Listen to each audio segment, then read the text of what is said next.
Welcome to Kenton's videos. Enjoy the video. In this video, I will show you how to use a Vega hair straightener brush effectively. First, make sure your hair is completely dry and free of tangles. This is crucial for even heat distribution and preventing damage. Next, apply a good quality heat protectant spray throughout your hair. This creates a barrier against the heat. Finally, divide your hair into several manageable sections, ideally about 2 inches wide, to ensure thorough straightening. Now let's get to the straightening. Turn on your Vega brush and choose a temperature setting appropriate for your hair type. Finer hair needs less heat, while thicker hair may require more. Take one of your prepared sections and place the brush near the roots.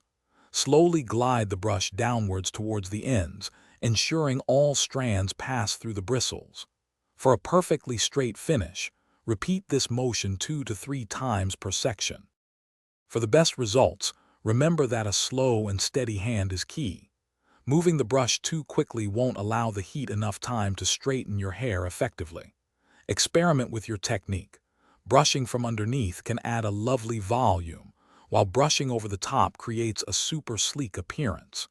Most importantly, never hold the brush stationary on your hair for more than a few seconds to prevent any potential heat damage. Once you finish straightening, allow your hair to cool down completely before you start styling or touching it too much. This helps to set the style and reduce frizz. To keep your Vega brush in top condition, remember to clean it regularly.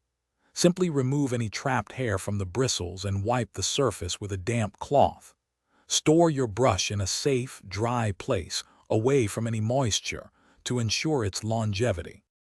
Thanks for watching. Consider subscribing if we helped you.